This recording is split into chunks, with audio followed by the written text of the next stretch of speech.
Hello, everyone. Welcome. It is Tuesday, November the 17th, 2020, and today is the 17th of November. That is my number the Lord has highlighted to me. I see it all the time, every day. 17 represents overcoming the enemy in complete victory. Jesus arose from the dead on Nisan 17, and so there's a lot of symbolism for if you see a lot of number 17s throughout your day, and I see a lot of them, like 117, 217, numbers that add up to 17, and it means that the Lord is using myself in ministry to help others to overcome the enemy in complete victory in their own lives, over their pasts, over their pains, over their stuff that has hurt them. So we've seen that throughout the world, which is why we do what we do at Restored to Freedom, is to restore people to freedom. They all have free wills to choose, and some of them choose to keep their demons and keep their lies and so forth, which we'll be talking about today. Topic of the day is the enemy controls people by lying and hiding the truth. And I'm talking about specifically people here on earth that will lie and people that will hide the truth and how it affects others when people believe that. So anyway, I am still in Chicagoland, in Plainfield, Illinois. I'll be actually leaving tomorrow to drive up to Appleton, Wisconsin. It's 37 degrees out right now. I went to work out at Planet Fitness this morning and did my weights with my legs, and then ran on the treadmill for, 3.5 miles, I guess. And after I got done with that, I go walking outside, and it's really cold, and I'm like, brr. And then get in my car, and oftentimes, of course, I wear my sweats in, but when I come out, I don't want to get my sweats all stinky, and so I tend to not. And then had to go get gas, and got the gas started, and then jumped in my car, and I was like, oh my gosh, it is cold. Thus why I don't like coming north in the wintertime. But my good friend Cale Bales, I met him. First time I ever met him was down in San Angelo, Texas. Did ministry there a couple of years ago. Then I've come up to Appleton, Wisconsin, and done ministry there twice. This will be my third go round. And he's opening up a healing room and a deliverance room. And so I'm going to be there to help kick it off and have a ribbon cutting ceremony on, I think, Saturday. We're doing that. It's open to the public on Thursday and Friday night, so you guys can come up or come out wherever you're at. And those of you that are in Canada, maybe you can sneak across the border if they'll let you. I don't know if that's still closed or not with coronavirus. That's just getting old after all this time. They just need to say enough is enough, open things up, and stop trying to scare people and control them and shut down their businesses and stuff. So it's ridiculous.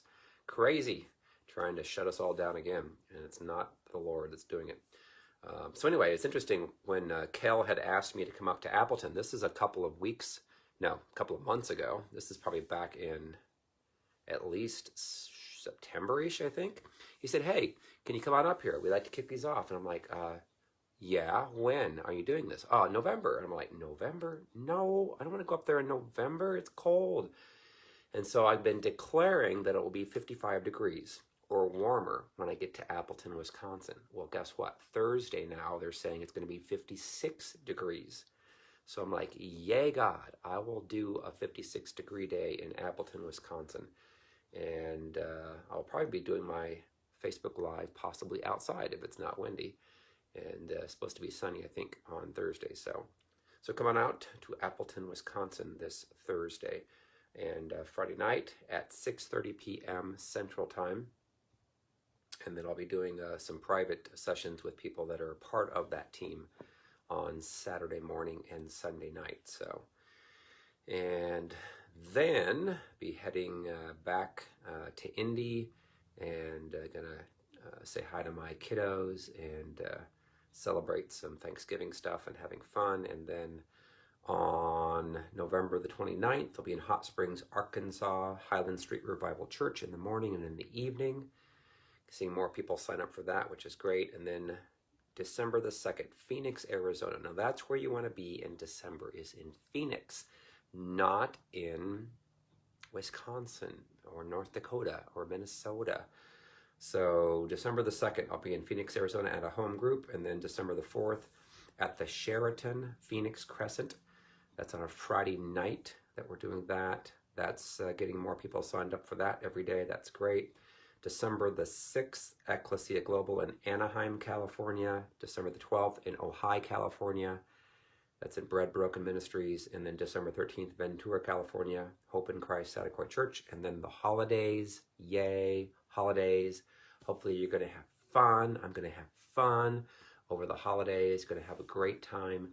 And the Lord is doing great work in a lot of people. I see a lot of people's lives that are so more blessed this year than last year, even though they've gone through the whole coronavirus crap and overblown stuff that they're doing. And it's amazing to watch when people get set free and delivered. They're happy, they're joyful, they're peaceful, they are pure sexually, they don't have to lie, they don't gossip, they're clean and they're pure in the way that they should be. And so we're seeing a lot more families, whatever, I don't know how many thousands that have been affected, impacted by inner healing and deliverance. It's every week we see another 400 or 500 people that are liking the ministry, and it's a great thing to see the results. You know, again, it's up to each individual. So you have a couple, you have a husband and a wife, and a husband chooses not to get delivered and is prideful, arrogant, then they're not going to get delivered. You know, there's things that will block us from being freed, and that is number one, being honest. You got to be honest. Not honest, you're not going to get freed. And so also got to get rid of your pride, got to forgive people, and then repent for your own sin and stuff. So so then next year, I've already got scheduled January 10th in Greenville, South Carolina at Faith Family Church. January 15th in Birmingham, Alabama, 4 Points by Sheraton. January 16th in Atlanta, Georgia, Hotlanta. Going to be at the Atlanta Marriott Perimeter Center. Great things happen there, and you need to come out if you're in the Atlanta area. And I'm looking to, planning to come to the Columbia, South Carolina area on January 22nd, and reviewing the contracts now. And then January 23rd, going to be in Charlotte, North Carolina at the Renaissance in Charlotte South Park. And then we'll be adding some more. Going to be busier next year, I believe, than I was this year, even though this year was crazy busy. 70 different events, live events that I ministered at in 50 different cities across America. Don't even recognize there being any issues with COVID, because the Lord's opened the doors and said, walk through them. You know, you go wherever, you know, the Lord wants you to go. And the Lord's been doing it. And we've been seeing tremendous victories. So neat when people get set free and delivered. They're happy, they're joyful, they're peaceful, they're loving, they're kind. They have the fruit of the Spirit. They're actually like Christians. You know, so many people that are in church, they're fake, they're wounded, and then they behave badly about all that. And I see this all the time, where people that are wounded have demonic spirits. They then listen to those demonic spirits and they act out on their spouses, on their children, people at church. They lie. They lie, lie, lie, lie, lie. Liar, liar, pants on fire. And that's what they do. They end up getting offended, they get jealous, and they go berserko, and they're crazy. And then they end up doing more damage by lying about the people that they come against, wanting to control. And when you lie about other people, sooner or later it catches up to you, because people will start looking, you know, getting to know you better, and then they start to see who you are behind closed doors and who you are. If you're constantly complaining about somebody or lying about somebody, you know, the Bible is very, very clear not to gossip. The very, very, very clear not to do that. Well, people that struggle with Jezebel will gossip a lot. They will lie a lot, because what happens is, if, you know, say in a relationship, you have a relationship, and then typically Jezebel is controlling and manipulating. So then the victim says, I'm getting away from you after, could be a few weeks, it could be a few months, it could be a few years. And why they get away is so they'll have peace, because you don't want a person who is crazy, demonic influenced, controlling you, manipulating you, and hurting you. Verbal abuse, it wears on a person when people go crazy on you. And so when you separate from them, then they get mad, and they get madder because now they can't yell at you up close and personal. So what they do is they start to lie about you, to recruit others to hate you. You think that's Jesus? No, pretty sure it's not. Absolutely it's not. People that do that do not have Jesus in their hearts. They're fakes, and they're liars. And the Lord in the Bible is very clear about it. If you lie, clear about it in Revelation. Says you will not go to heaven. So we need to stop lying. And the only way you can really stop lying is to get delivered, get healed from your soul wounds. And then you don't do all these bad behaviors that you have to lie about. And that's the truth, the God's honest truth. I saw it in my own life. I went through deliverance in 2008, changed my life tremendously. Didn't have the desires to do anything that was evil. And so didn't have anything to cover up anymore. I'm like, this is who I am now. Yay. But people who are not have gotten through inner healing or deliverance, they do a lot of things that are bad. And then what they want to do is to lie about it. They want to lie about you. They want to control you. They want to turn people away from you. And that's how they have done it all since the beginning of time. They just, think about Cain and Abel. Cain killed Abel. He was jealous of Abel because God accepted his sacrifice, did not accept Cain's. So Cain got mad and he killed Abel. And then he wanted to cover it up. And and of course, anybody that comes up to him and asks him, so why'd you kill Abel? Well, he'll make up a lie to make himself look good. That's how it all works. So, all right, let's get into the teaching. The enemy controls people by lying and hiding the truth. John 8:31-36 says, the truth shall make you free. Then Jesus said to those Jews who believed him, if you abide in my word, you are my disciples indeed, and you shall know the truth, and the truth shall make you free. They answered him, we are Abraham's descendants and have never been in bondage to anyone. How can you say you will be made free? Jesus answered them, most assuredly, I say to you, whoever commits sin is a slave of sin. And of course, lying is a sin. And there's a lot of liars out there. And we're seeing it on a political spectrum with what's going on with Biden and Trump, and I'll be reading into that more. But when you get caught for cheating, for stealing votes, for lying, for making up ballots and so forth, what do you want to do? You want to cover it up, cover it up, cover it up, cover it up. And if you have a willing accomplice, such as the media, that can sell it to the public, then they can largely turn the public into believing that, oh, Trump, you're just a loser, go away. No, he won. He won. He had more votes. And he won the various states that he needed. So, and I believe that will come to pass, that people will see that come to pass here, hopefully before the new year. And anyway, most assuredly, I say to you, whoever commits sin is a slave of sin. And a slave does not abide in the house of forever, but a son abides forever. Therefore, if the Son makes you free, you shall be free indeed. So many people are deceived from the truth and believing lies in the world about people. Satan caused the Pharisees and scribes to hate Jesus because he spoke truth about their pride and their deceit and their sin. So the demons in the Pharisees and the scribes and others of that time caused them to lie about Jesus, to get people to hate him and want to kill him. And that's how it works. You think about Jezebel. Remember Jezebel, I talk about this frequently. Jezebel and Ahab and Naboth's vineyard. And Naboth had a great vineyard, and Ahab saw it and wanted to turn it into a vegetable garden. So he asked him, hey, can I buy this from you? I'll give it to you for a good price, a fair price.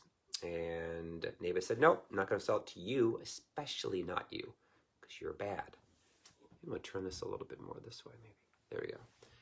And Ahab was like, well, I'll give you another vineyard of equal value. And he said, nope, I'm not going to sell it to you. It's mine. I'm going to pass it on down to my kids.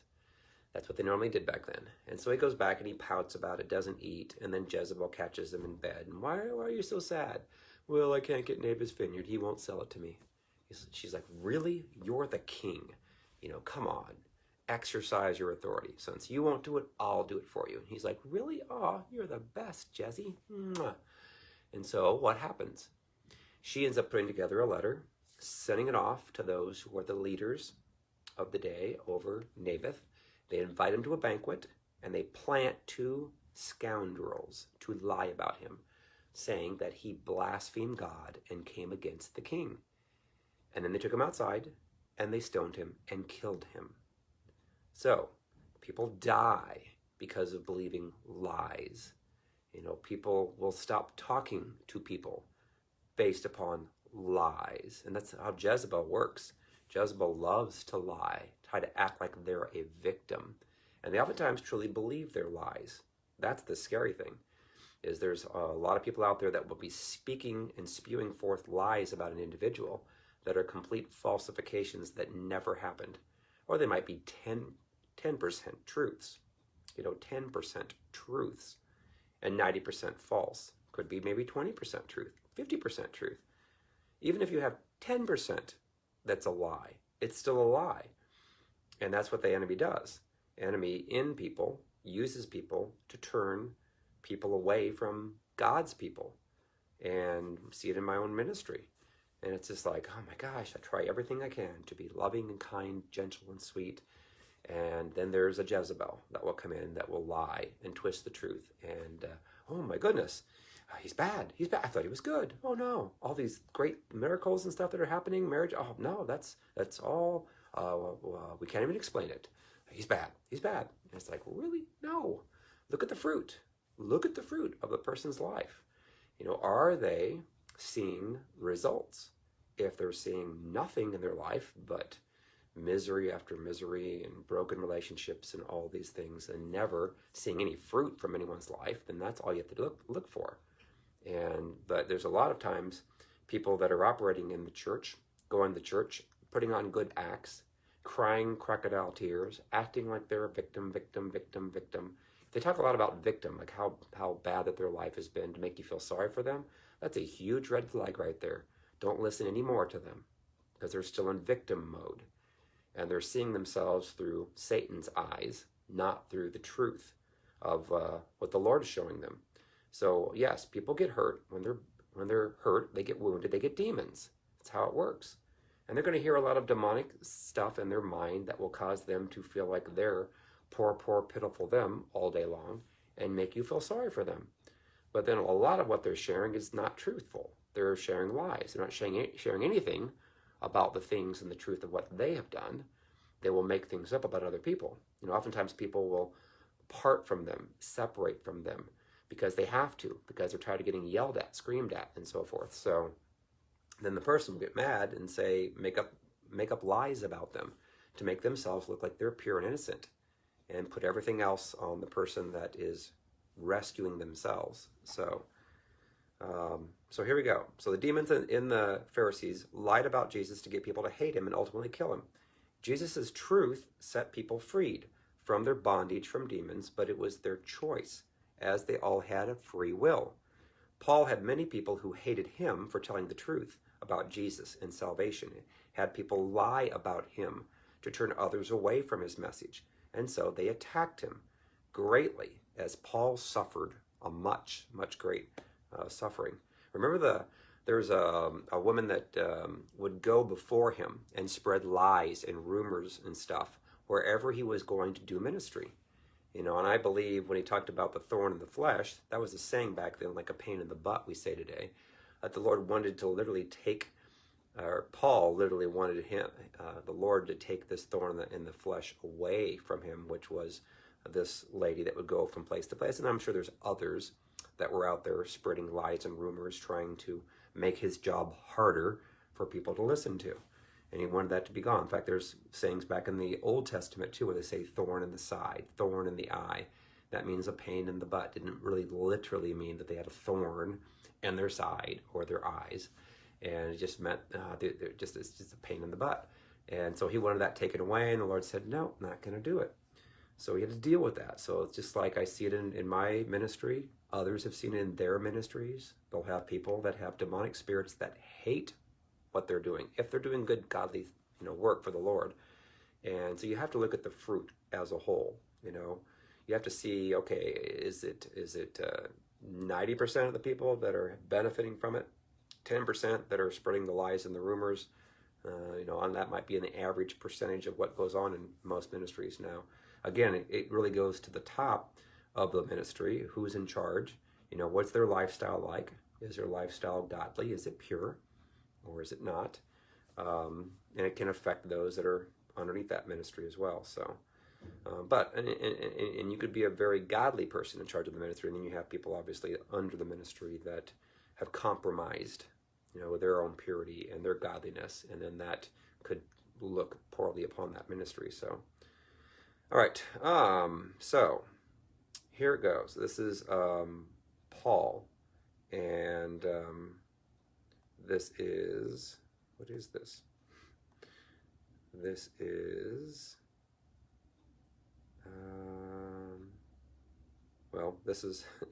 this is Paul describing his boasting and his suffering for Christ. It says, I say again, let no one think me a fool. If otherwise, at least receive me as a fool, that I also may boast a little. What I speak not according to the Lord, but as it were, foolishly in this confidence of boasting. Seeing that many boast according to the flesh, I also will boast. For you put up with fools gladly, since you yourselves are wise. For you put up with it if one brings you into bondage, if one devours you, if one takes from you, if one exalts himself, if one strikes you on the face. To our shame, I say that we were too weak for that. But in whatever anyone is bold, I speak foolishly. I am bold also. Are they Hebrews? So am I. Are they Israelites? So am I. Are they the seed of Abraham? So am I. Are they ministers of Christ? I speak as a fool. I am more. In labors more abundant, in stripes above measure, in prisons more frequently, in deaths also, or often. From the Jews, 5 times I received 40 stripes minus 30 or minus 1. So got 39 stripes 5 times. So these people will hate you, if they believe a lie. They're believing a lie that Paul was bad. Paul was good, but the demons and others were bad. 3 times I was beaten with rods. Once I was stoned. 3 times I was shipwrecked. A night and a day I have been in the deep, in journeys often, in perils of waters, in perils of robbers, in perils of my own countrymen, in perils of the Gentiles, in perils in the city, in perils in the wilderness, in perils in the sea, in perils among false brethren, in weariness and toil, in sleeplessness often, in hunger and thirst, in fastings often, in cold and nakedness. Besides the other things, what comes upon me daily, my deep concern for all the churches. Who is weak, and I am not weak? Who is made to stumble, and I do not burn with indignation? If I must boast, I will boast in the things which concern my infirmity. The God and Father of our Lord Jesus Christ, who is blessed forever, knows that I am not lying. In Damascus, the governor under Aretas the king was guarding the city of the Damascenes with a garrison, desiring to arrest me. But I was let down in a basket through a window in the wall and escaped from his hands. So yeah, Paul dealt with a lot of people who lied about him. That is par for the course if you have any effective ministry whatsoever. Then there's those who desire and want to be in ministry, and it's more of a pride thing. And then oftentimes their ministry never even gets off the ground, or they have people that don't have any fruit from it, and they end up walking away. So you got to look for the fruit in one's ministry. Is there any value in it? So President Trump also has had so many people, all over the world lying about him. And again, you have to understand that when the liberal media is lying about him, the Democrats lying about him, even those who attend church lying about him, then he must be doing something right, something good, something godly. Because why would all hell break loose trying to kill this man, and stop him? I get it. When he first came into office, all that I knew of him was what I had heard from the media. He did not seem like he was a very godly man.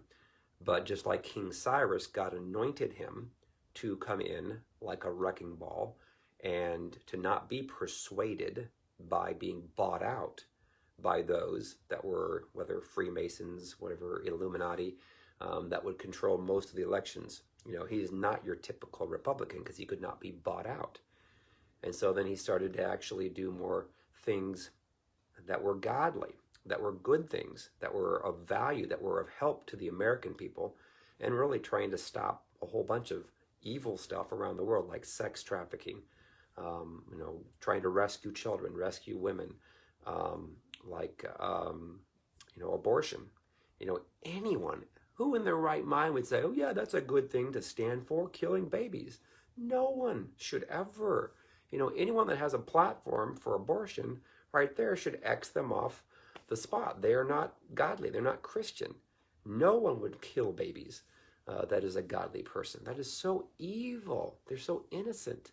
How in the world? And they want to do more of that. They just evil. So here's Trump trying to help people to be freed, not shut down like the Democrats are trying to do. They're just trying to have another shutdown. Ridiculous. Based on inflated numbers, trying to spread fear. Ultimately, they're trying to put people out of business. They know that this second go around, if they can shut people down, they can put businesses out of business and then make people depend upon them. That is called socialism. And that's what they want to do. That's what the evil ones who have bought out the Democratic Party, the George Soroses that have a lot of the money. So when you can see all that, there's a lot of people that are completely blind spiritually. Spiritually, they're blind. They could be going to church their whole lives and they don't know, they don't have a clue when it comes to seeing what's really, truly going on. So Trump, has laid down his life to serve the country. He truly has. He loves the country. He loves America. And he has all this money.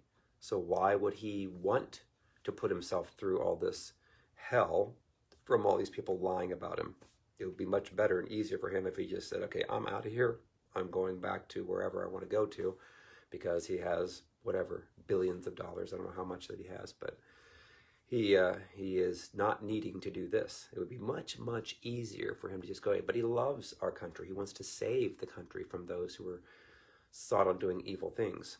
So he's trying again, save innocent babies, women and children to be freed from sex trafficking, children that are being saved from pedophiles, which is what the Democrats are all about, is doing all this evil sex stuff to kids, and Hollywood and so forth. Just evil. He wants to keep law and order in America. Isn't that a good thing? Yes, absolutely that it is. And bringing the evil ones to justice who have been in power over this world for too long. So many people are spiritually blinded to what the enemy is trying to do to bring down America. Even some of his own people have betrayed him. It'd be really hard. I've had some people that have betrayed me, and I'm like, I love you, but you can't be around people that are not operating in alignment with the Lord. When the Lord has told someone to do something or speak to certain issues, and you have other people that want to, come against you, then you're not for the person, you're against them. And it is true. You cannot partner. You can't partner with Satan and Jesus at the same time. You have to make a decision. So I cannot bow down to individuals' voices. I have to bow down to what the Lord's saying. If I would have listened to individuals, the ministry would have been stopped a long time ago. But no, there is, it's a challenge. But I, can no longer bow down to the spirit of Ahab. I must be strong in the Lord, be like Jehu, Jehu or even Elijah, and come against and confront Jezebel, and to not be persuaded by threats and I'm going to do this to you and that to you. Like, nope, go ahead, try. The Lord, when his hand's upon a person, an individual who's doing what the Lord wants, anyone that comes against is going to have consequences in their lives, and some could be very severe. So here we go back to Trump now. So even some of his own people have betrayed him. He's not even know who he can trust. I mean, can you imagine coming into that position and seeing what the mess was with all the evil people that were in charge, the deep state, the swamp, and then not knowing who you can trust? So all it takes is for the liberal media to put their lying slant or spin on the truth to make Trump look bad. And they do it every day. Have you ever gone to Google? If you go to Google, I go onto my phone. When I click on Google, it has all these news things, and every single one is slanted against Trump. So they know, the enemy knows, if a person speaks negative about a person over and over again, he'll get a percentage of people that will believe that is truth. And that's what the enemy's done. Same thing, if you are a person and you have a person that hates you, that wants to stop you, shut you down, then they will say negative things to other people about you. And they'll get a percentage of people that will listen and believe that to be true. And they will even talk to the source. They won't even go to the source and say, well, what is your thoughts on the situation? And then if you actually can share, that's why the Proverbs talks about that a man seems correct until another comes along and questions them. So the first person you hear, normally the first time a person speaks it out, it's going to be lies. It's going to be from someone that's more Jezebelic, because they're out there spewing all their lies as soon as they can first, and then when a person comes and questions, like I had that happen with me, then I can speak the truth and say, here it is. And they're like, oh my gosh, I'm so sorry for believing the lies. I'm like, yeah, that's okay. They're very good liars. That's what demons do. So even some of his own people have betrayed him.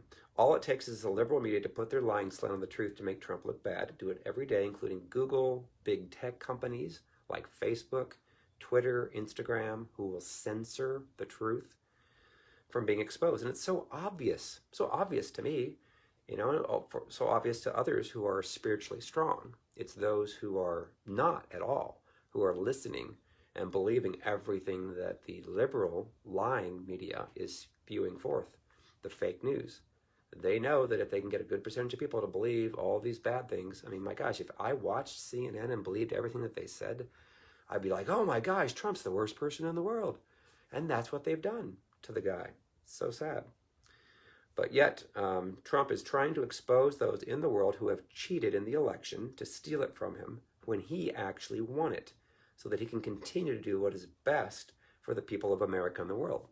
He wants to open things back up because he knows the goal of the enemy, those who are in the Democratic Party, are wanting to shut everything down again and put people out of business so that they have to depend upon the government for their money. That's their goal, and that would ruin our country.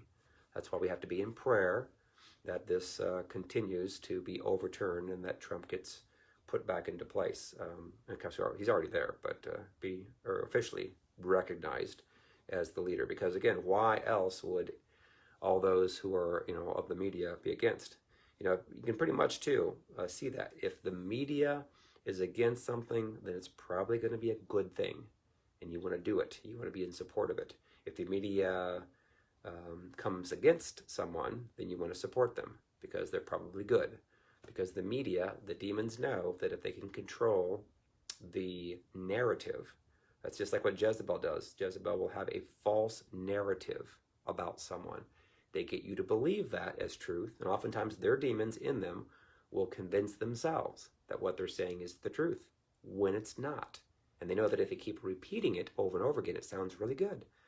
But oftentimes their story gets embellished. It gets even more like, instead of 100 times, it was 200 times, it was 300 times, 400 times. They make up things because it sounds even better.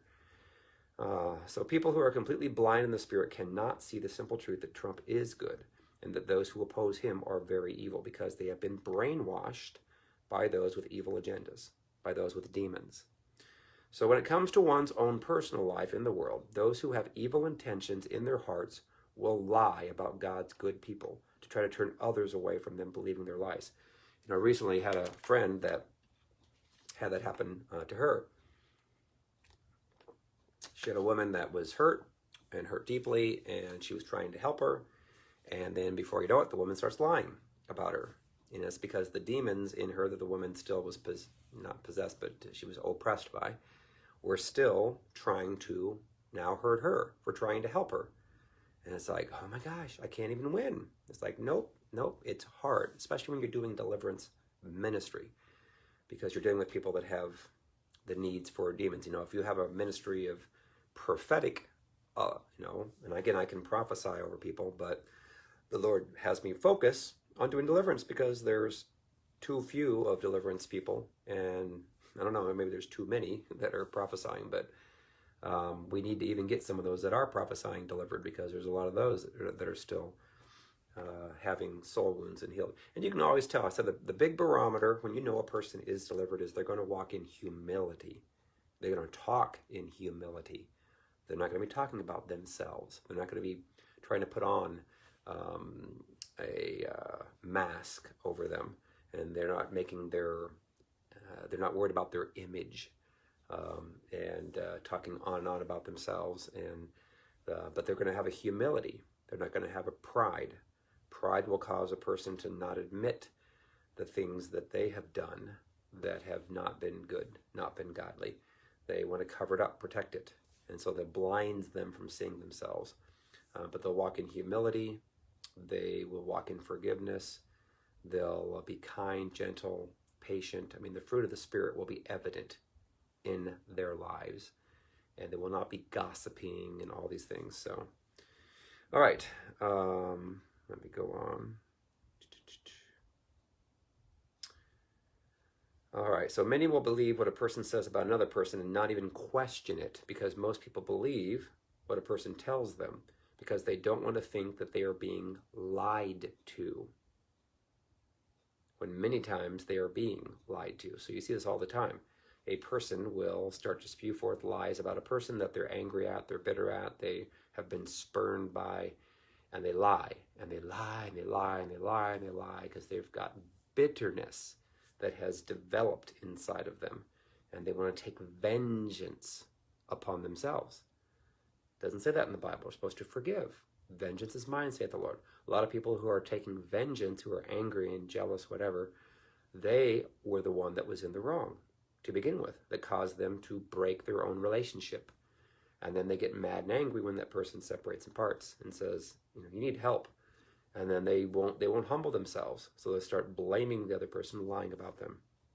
So many people are believing lies about good people, which, if they do believe the lies, of negative lies about good people, it'll turn them away from talking to them. Then they will believe lies about the bad people that try to make them think that they are actually good. That is what is so difficult in today's world to discern. So a good rule of thumb today is that if the liberal news networks are against someone, then they're probably a good person, and vice versa. If they are for someone that is actually bad, then if they are for someone, then they are actually bad. That is why it's so critical to discern the truth and not fall for the lies. It is like we are living in a real-life movie where those who are doing bad try acting like they are godly and good, and they can dupe most people. So when COVID was first released and the world started to shut down and overreact, it was conditioning the masses to obey the evil one's plan to shut down America's economy based out of a false fear so that they could cheat on the election, rigging the voting systems and putting in all these ballots that were not true and taking away votes from Trump. So now the Democrats want to take over before it is exposed of all the truth, the fraud, that they did to steal the election, so that they can shut down the economy again and then make the small businesses go bankrupt in order to implement socialism. So pray for discernment that the Lord will show you people who you can really trust. And I've had that too. It's interesting. When I was going through some stuff that the Lord said, pray that people will have dreams of the truth. And then people would invariably start saying, hey, I had a dream about you, and it confirmed what was going on. I could see it now. And this person was lying. And I'm like, yay, praise the Lord. And there's a lot of times where people will be believing lies because all it takes is one person that has the Jezebel spirit to spread lies and rumors to turn people away. So what I would do is pray, say, Lord, give them dreams of the truth. And when they have the dreams, they're like, oh, I'm so sorry for believing these things that weren't true. I'm like, that's okay, no problem. People are good liars that have the Jezebel spirit, very good liars, very convincing. All right, so if a person cannot control their victim, then they will recruit others to control them through their lies to get them to hate them. To know who is lying, look at their fruit closely over time. They will try to act nicely to your face, but if you watch them long enough, they will mess up, and you will see the real them. And that's what's hard, because most times, you see a person on Facebook, you don't really know them. They're oftentimes very good actors and actresses.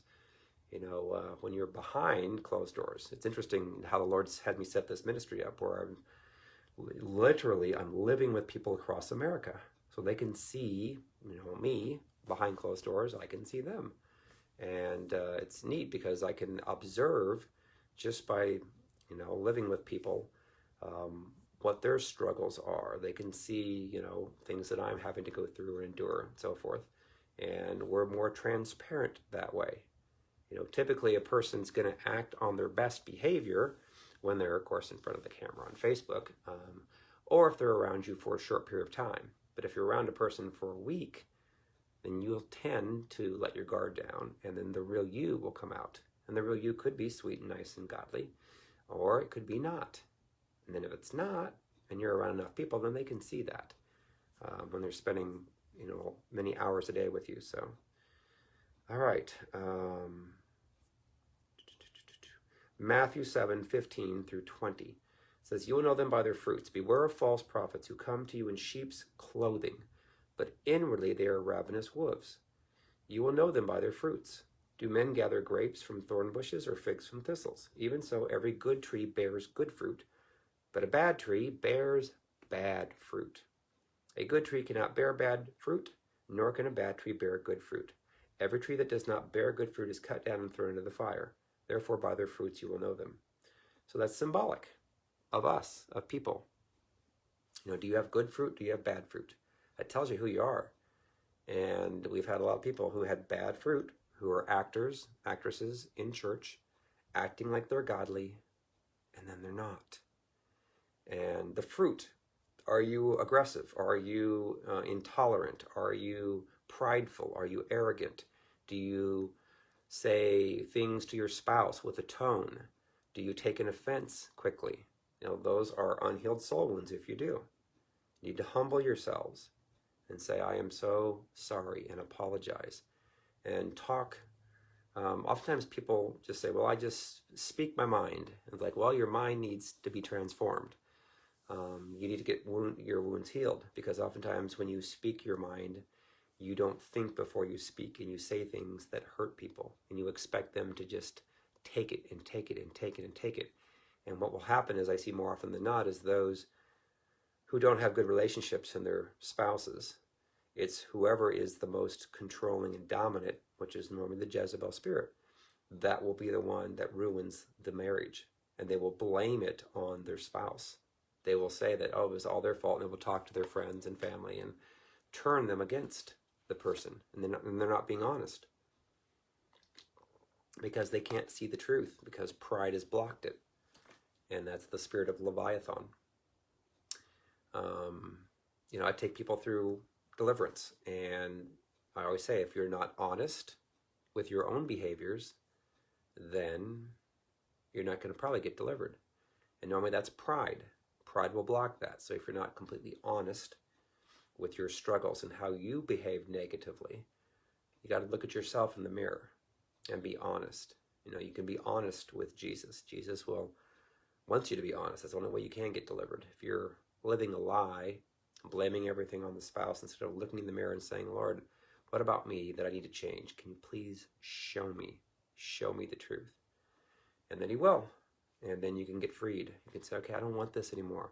I want to be honest and godly and pure and be the real deal person, whether I'm in front of the camera on Facebook or whether I'm behind closed doors." So that's how the enemy works, is the enemy is going to spread lies and rumors about individuals and saying, this is who they are. And they accuse people oftentimes. The brethren of the accuser of the brethren is the enemy, are the demonic spirits, is Satan. He will accuse you. I don't know how many times I hear from people around the world saying, "They accuse me of this, they accuse me of that." I'm like, well, that's what Satan does. So they've got demonic spirits. And if they can get enough people to believe those lies as truth, then they've got you. They can turn people away from you. And if there's no truth to it, or just minimal, then what will happen is you'll see fruit in your life. Again, no one is perfect, but as long as we are desiring to move forward with being honest and forgiving people and repenting for our pride, it's a wonderful thing. I see it in my own life. I have such a peace and a joy, and again, people that have demons don't like that. They hate that, come against it. So, all right, let me give some words to people. Donna Lee, because I've got, how much time? I got like 15 minutes left. All right, Donna Lee. I don't know if I've ever seen you on here before, so. All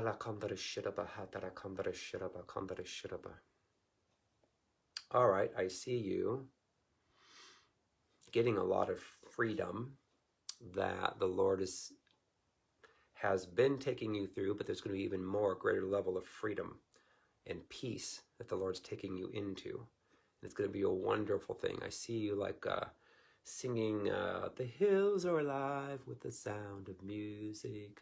Ah, ha, ha, ha. Remember the sound of music? I see you like where they have the dancing up on top of the mountain, like at the beginning of that with, was it Sandy Duncan, I think? So I see a lot of freedom that is coming around you, and a lot more peace and a lot more joy, and that there'll be some people in your life, the Lord's moving out of your life, that need to be moved out, that have come against you, that have tried to torment you. And the Lord's saying it's enough. Enough is enough. And it seems like this, I'll say this with a lot of people, it's like you go through attacks after attacks from these individuals, and they're like a pain in your side, a thorn in your side. And you're like praying, Lord, please take them out. Please deal with them for me, because they are a pain in the butt. And I'm still learning, about how all that works, because it's like, okay, Lord, if they're lying about a person and you know it, then how long do you let them before you intervene? Because it says in Revelation 2:18-23 that I'll put Jezebel on a sickbed and kill her children with death, and those who commit adultery with her into great tribulation. So it does say that he will take action on those. So Julie Andrews, that's it, Julie Andrews. Who did I say? Sandy Duncan. Oh my gosh, where did I get that? I remember watching a show that Sandy Duncan was in, though. But yeah, Julie Andrews, that's it. Maria, yes. Remember Edelweiss? Edelweiss. I love that song when the guy was singing. I haven't watched the Sound of Music for a while. All right, next. Brenda Camacho. Let me give Brenda. Okay.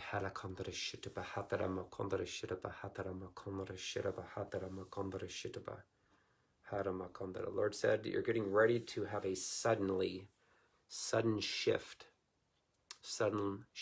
in your circumstances, where there has been several attacks from the enemy through people lying about you. And the Lord said, yes, enough is enough in this situation, and I've given them time to repent, and I will take action for you. Well, that was quick after I just asked that question. So get ready, he said. Get ready. He said that the holidays that the enemy was looking to destroy, he is looking to restore. And it will be a glorious time, as much as it could possibly be. Most people's holidays are struggles, because you could get people that know your stuff, know your buttons, have demonic spirits, speak words out to hurt you, and it's not fun, not cool. So, all right, next, Judy Hippinstill. I haven't given you a word for maybe ever. Judy is a part of our ministry team, does a ton of deliverances out of Pennsylvania, and so let me see what the Lord says for Judy. I remember Andrew Griffith episode where, who was it? It was the garage guy, Judy. What was his name? George was his real name. George something. Goober, that's what it is. Goober. Judy. He was reenacting basically a movie scene. I think that maybe Cary Grant was in. All right, so Judy. Here we go.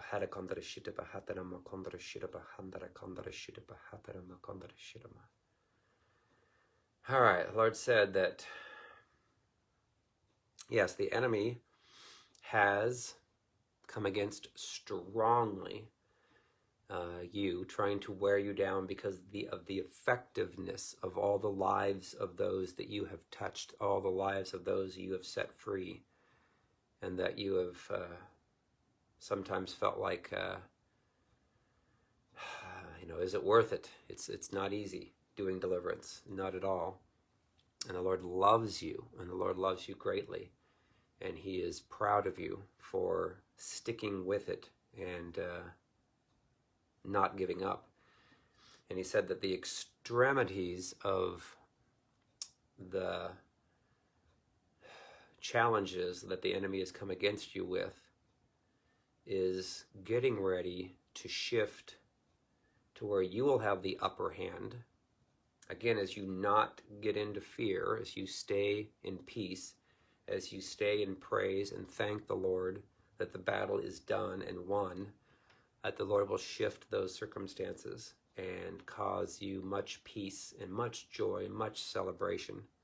For the Lord knows your situation, and He is proud of you for enduring it and not running from it.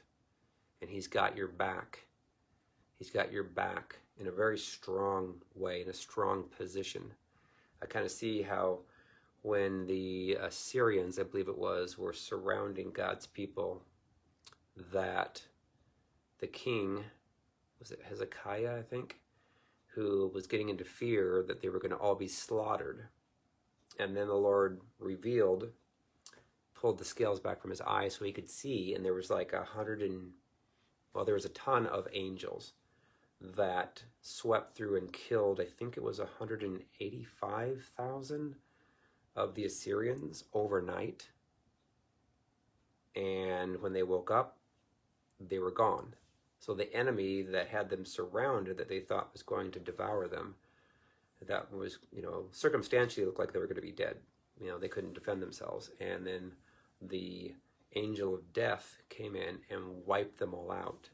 So the Lord's saying the same thing with you, is just continue to stand in faith, because He's stretching your faith, Judy, stretching it, and it's for your good. And just understand this, the Lord's saying that He's got your back, I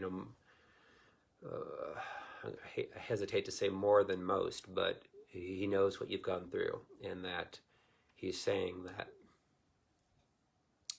He loves you, and He's going to honor you for all that you've gone through, for He knows and He's seen it all, and He's going to reward you for all that you've endured. So count it done, He said. Count it all done, and no worries. The enemy will be defeated. So there you go. Alrighty. Let me get a drink of water. Like my teddy bear? Actually, this is Pooh Bear.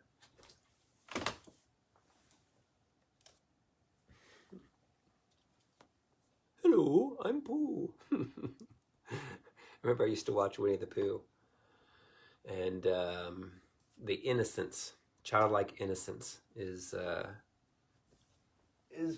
pure. And I guess this is actually the grandchildren of the Raffertys. That is their stash of toys. So it's not their daughter. So their daughter actually never lived in this room. She was too old, but they have it available when they come over to stay. So, all right, next. Let me see. Next. As soon as I see someone pop up, or I could go back, I guess, since I'm not gonna. Oh, Jane Dillenbach, Watt. Let me give you a word, Jane Dillenbach, Watt. Tina's still on here. Hey, Tina. Jane Dillenbach, let me give you a word.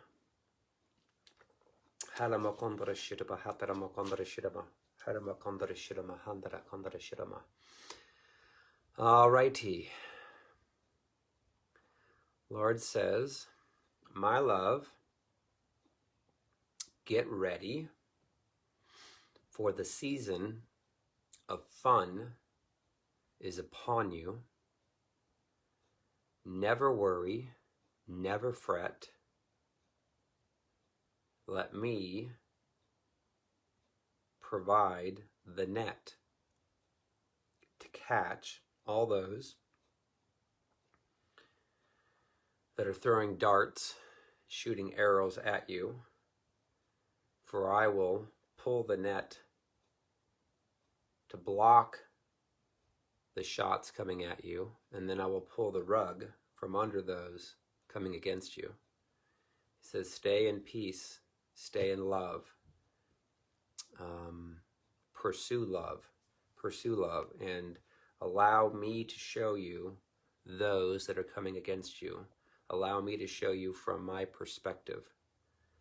Again, the Lord just showed me that, a lot of people, obviously, that have been hurt deeply, that are in the church, are the chief ones that come after those who are trying as best they can to do what the Lord wants them to do. So when you can see all these people through Christ's eyes, I mean, it'd be like us having children.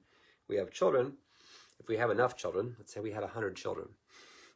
Say that you were really productive in your life as a woman. You had 100 children. You had like lots of triplets, like a lot, like what, be 33 pregnancies of triplets, be 99, and you had one of one.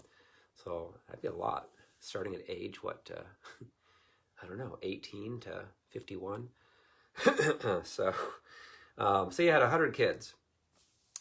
And invariably, what would happen is you'd have get-togethers, and you'd probably have some children that would be mean to another child. And oftentimes, those who are the meanest have been hurt the deepest. That's possible with cats, Tina says. That's funny. Yes, let's say you're a cat woman and you had 100 children, cat children. And so invariably, those, in fact, yeah, that's a good analogy. That's a very good analogy. Think about it, Tina, with the cats. If you have a cat that is small, that is the runt of the litter, oftentimes the other cats will pounce on it and try to kill it. And that little cat's a little innocent thing, didn't do anything.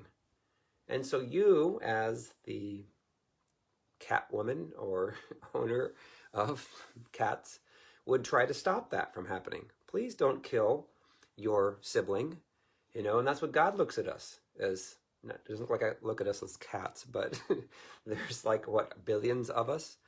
And I'm sure he's like, I don't want you to fight and say bad things and lie about my other children.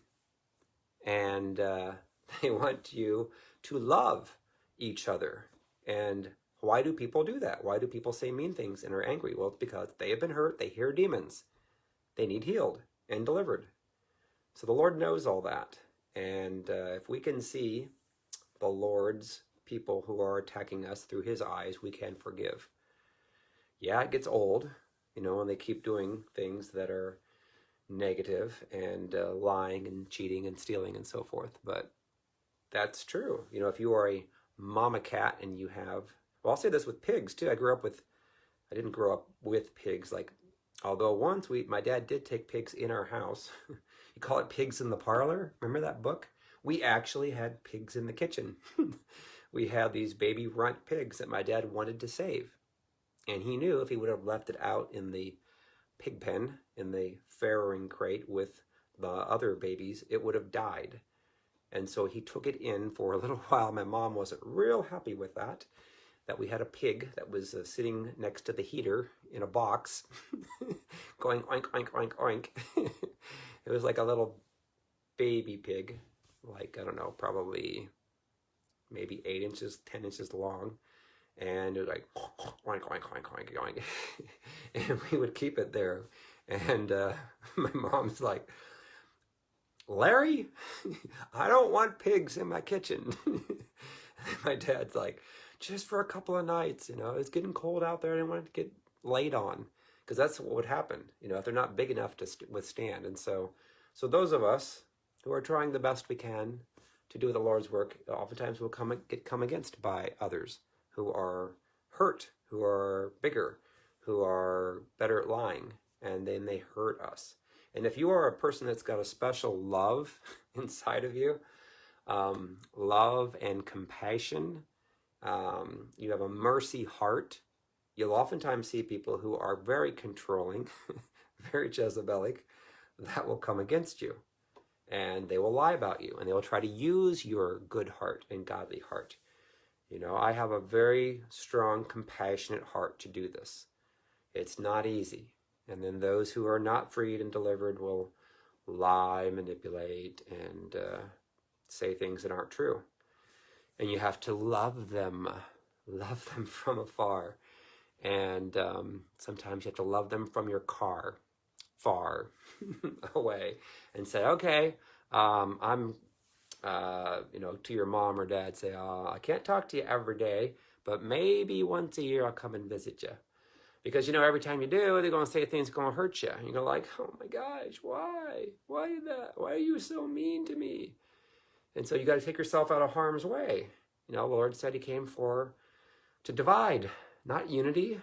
He doesn't want to. He wants to have everybody sing kumbaya. But if you've got people who are listening to demons that have not been healed yet, they're going to say things to hurt you. They're going to come after you if you've got a good heart. They're going to try to use you and abuse you and take everything they can from you because they know they can. And you get tired of it after a while.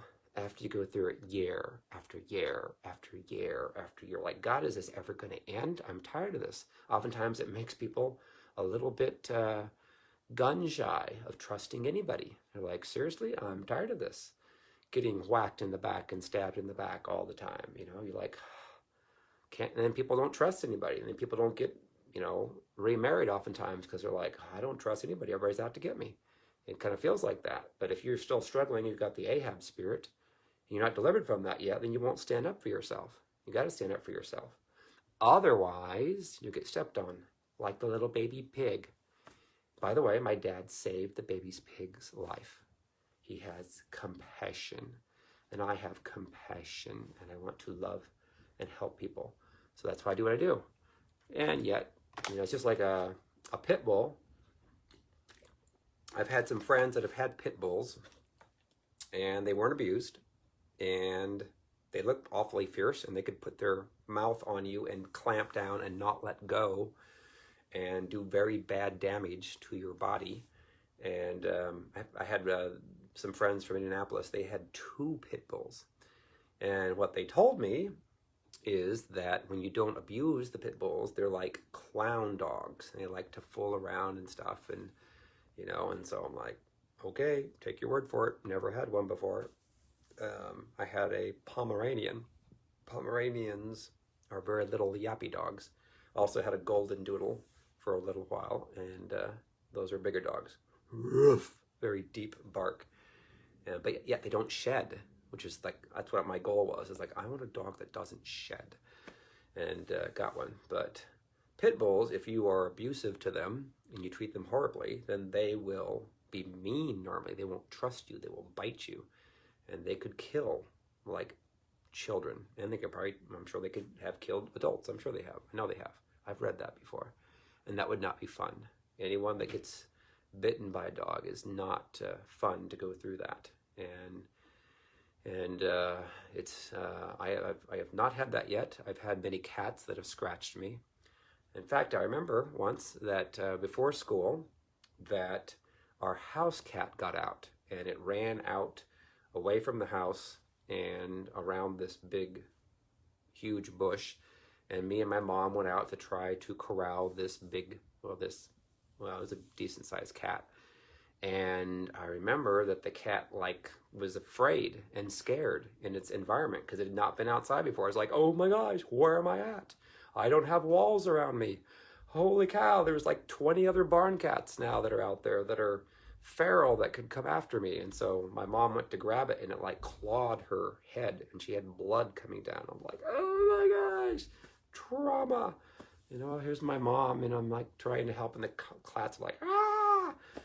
We finally corralled it and brought it back in, and she had to put all, the whatever stuff to dry out the blood, and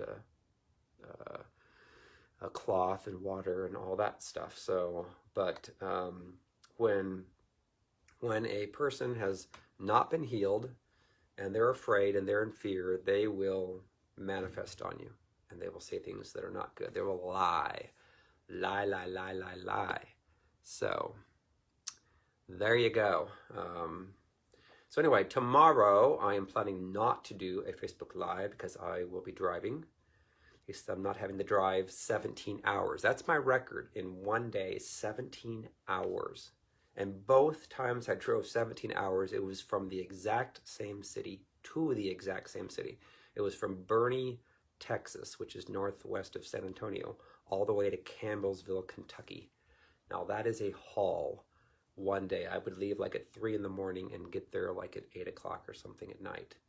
The second time I did it, I still had more energy. I could have squeaked out another hour and made it 18, but I love it when I only have to drive 10 or less hours. But it is kind of an adventurous time, going through and doing all this during the pandemic. It's fun. I love to do things that most would not do, because there's a boldness that the Lord has put inside of me. I don't get into fear, I don't get into worry. I just do it. Isn't that a slogan by a athletic company, I think, up in Oregon, Beaverton, named Nike? I wonder if anyone's ever named their child Nike. I'm sure we've had Mike and Mikey, but has anyone been named Nike or Nike? So, all right, I'm digressing now. So, happy November 17th. Be an overcomer today. Complete victory. So if the enemy comes against you, don't even blink. No worries. Be bold. I just release boldness and confidence over everyone in Jesus' name. And laughter. You get delivered. You can have fun even in a pandemic. You can laugh. I laugh all the time. People that know me know that I love to joke and tease. Not in a bad way, but have fun. People that aren't delivered, they don't know how to joke and tease. They get ticked off and angry at the blink of an eye, and they're mean and nasty, and they lie. So, all right, I'll let you go. So I'll see you on Facebook probably on Thursday, I'm guessing, up in Appleton, Wisconsin, which is southwest of Green Bay, where the Packers are. Alrighty, see you later. Love ya. Bye-bye.